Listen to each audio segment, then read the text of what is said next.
Shalom Bapak Ibu, saudara-saudara yang diberkati oleh Tuhan. Kembali lagi bersama kami di YouTube channel Bukit Zaitun dalam 10 menit mudah memahami pelajaran sekolah Sabat.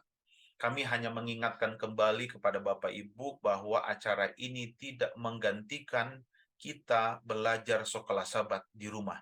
Jadi kami mengharapkan bahwa Bapak Ibu atau pemirsa di rumah juga mempelajari buku sekolah Sabat kita agar lebih mengerti. Sekarang kita masuki akan pelajaran yang keenam dengan judul saat penghakimannya. Ayat inti kita terdapat dalam Roma pasal yang ke-13 ayat 11 dan juga 12. Firman Tuhan katakan demikian. Hal yang harus kamu lakukan karena kamu mengetahui keadaan waktu sekarang, yaitu bahwa saatnya telah tiba bagi kamu untuk bangun dari tidur. Sebab sekarang keselamatan sudah lebih dekat bagi kita daripada waktu kita menjadi percaya. Hari sudah jauh malam, telah hampir siang. Pelajaran pekan ini mengingatkan kita kembali seperti pelajaran minggu lalu. Gambaran tentang penghakiman di mana Yohanes mendapat kesempatan untuk melihat proses pengadilan itu. Dan Yesus Kristus sebagai anak domba Allah akan memberikan jaminan akan keselamatan bagi mereka yang menerima Yesus sebagai juru selamat pribadinya. Nah, ini adalah gambaran orang yang percaya di dalam Yesus itu akan menerima keselamatan. Nah, dalam pekan ini ada kalimat atau frase telah tiba saat penghakimannya. Artinya ini adalah memberikan gambaran bahwa sebelum kedatangan Yesus yang kedua kali ada proses penghakiman. Nah, pelajaran pekan ini Tuhan memberikan petunjuk kepada Daniel tentang penghakiman itu secara spesifik. Nah, khususnya kalau kita lihat dalam Daniel pasal yang ke-8 ayat yang ke-14. Firman Tuhan katakan demikian. Maka ia menjawab, sampai lewat 2300 petang dan pagi, lalu tempat kudus itu akan dipulihkan dalam keadaan wajar. Nah, pada saat diberikan penglihatan ini, Daniel masih belum mengerti. Daniel masih bingung. Penglihatan nubuatan ini membuat Daniel masih tercengang. Lalu di Daniel pasal yang ke-9, malaikat Gabriel datang kepada Daniel untuk menjelaskan penglihatan yang Daniel dapatkan di dalam Daniel pasal yang ke-8. Memang Daniel berdoa kepada Tuhan untuk memberikan pengertian dan penglihatan yang diterima. Nah, malaikat Gabriel akhirnya membawa Daniel menyusuri aliran waktu dan mengungkapkan kebenaran tentang Mesias yang akan datang. Memberikan tanggal yang tepat dari awal pelayanannya dan juga kematiannya, serta peristiwa-peristiwa yang akan terkait langsung dengan pembersihan tempat kudus itu. Nah, di dalam Daniel pasal yang ke-9 ayat 24 sampai ayat yang ke-27 ada nubuatan waktu yang kita dapatkan di situ. Ada 70 kali 7 masa atau minggu ya. Nubuatan waktu ini ditetapkan untuk bangsa Yahudi secara khusus. Nah, pertanyaannya adalah dari mana 70 minggu itu diambil?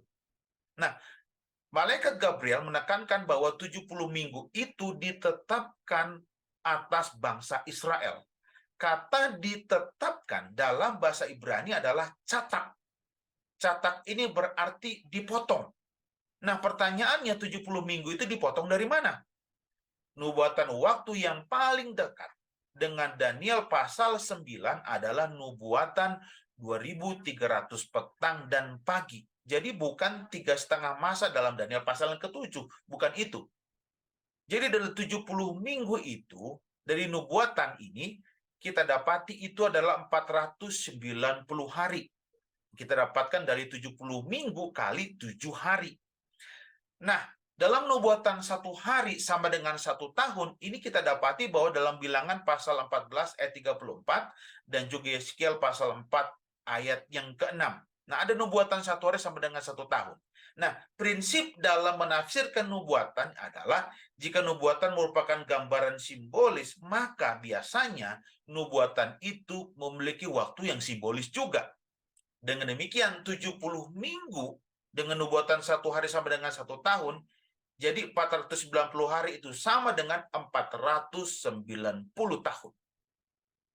Nah, selama 490 tahun itu, ini merupakan bagian dari 2.300 petang dan pagi.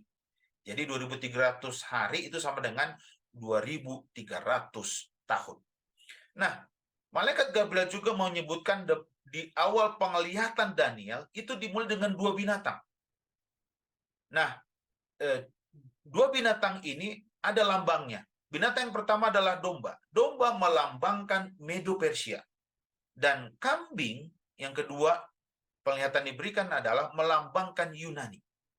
Nah, malaikat Gabriel juga menyebutkan ada tanduk kecil. Walaupun tidak diberitakan secara spesifik, tapi kita tahu bahwa tanduk kecil itu adalah kerajaan Romawi. Kenapa? Karena ada muncul fase agama politik di Roma pada saat itu, mengepaskan kebenaran yang mengganggu pelayanan Kristus di sorga. Jadi artinya fase agama dan politik ini bercampur. Dengan kata lain, pembersihan tempat kudus ini akan dilakukan karena adanya percampuran agama dan juga politik. Nah, dari gambaran dua binatang ini yang mewakili Medo dan Persia, inilah dimulai periode 70 minggu, di mana dimulai dekret untuk membangun kembali Yerusalem oleh Raja Artasasta. Dan sejarah ini tercatat dimulai 457 sebelum Masehi. Nah, inilah awal nubuatan 2.300 petang dan pagi.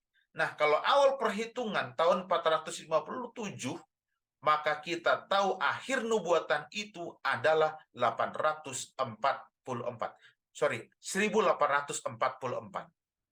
Karena tidak ada tahun 0. Dalam nubuatan ini, Gabriel, nah ini menarik, dalam nubuatan ini, dalam rentang waktu itu dikatakan bahwa ada Kristus disingkirkan. Nah, kapan itu terjadi? Nah, kita tahu tahun 27 Masehi, Mesias ini diurapi dan memulai pelayanannya. Dan Yesus melayani kurang lebih hampir 3 tahun. Dan pelayanan ini tentunya sudah diramalkan oleh Daniel dalam Daniel pasal 9 ayat yang ke-27. Nah, dalam ayat ini dapati ada 1 kali 7 masa atau 7 tahun. Dan yang menarik adalah di pertengahan 7 masa itu disingkirkan orang yang tidak bersalah, yaitu Yesus Kristus sendiri atau Mesias. Nah, di tanggal 31 tahun 31 Masehi, itulah Yesus disalibkan. Dan prediksi ini tepat seperti yang dinubuatkan. Dan di tahun 34 Masehi atau 70 minggu pertama, di mana seharusnya dibawakan, Injil ini dibawakan hanya oleh orang Yahudi saja, tetapi akhirnya Injil ini disampaikan kepada semua orang. Nah, peristiwa yang terjadi adalah tahun 34 Masehi itu adalah Stefanus dilempari dengan batu sampai mati. Ini artinya mereka telah menolak Yesus, menolak kasih karunia yang sudah Yesus tawarkan kepada manusia. Nah, dari rentang waktu nubuatan 2.300 petang dan pagi, yaitu 457 sebelum Masehi, akan berakhir tahun 1844. Nah, dari rentang waktu inilah Yesus masuk ke bilik yang Maha Suci untuk memulaikan pekerjaannya, yaitu pemulihan bait suci surgawi dan pekerjaan penghakiman seperti yang digambarkan lebih dahulu oleh hari pendamaian, yaitu Yesus menjadi seorang imam besar untuk mewakili seluruh umat. Bapak Ibu Saudara sekalian, kita tahu dari pelajaran sekolah sahabat kita bahwa tahun 1844 itulah Yesus mengadakan proses pengadilan itu, di mana nanti akan dibukakan kitab-kitab. Apakah kita memiliki hidup yang saleh atau tidak? Apakah kita menerima kasih karunia Tuhan atau tidak? Ini yang paling penting, yang perlu kita siapkan dari sekarang. Bahwa dalam masa penghakiman itu, marilah kita memberikan hati kita kepada Tuhan untuk dibentuk dan menerima akan kasih karunia Tuhan. Sekaranglah saatnya untuk kita memberikan hati kita kepada Tuhan. Demikianlah 10 menit memahami pelajaran sekolah Sabat. Jika ada pertanyaan atau komentar, silahkan tuliskan di kolom komentar. dan nanti kita akan membalasnya. Tuhan memberkati kita.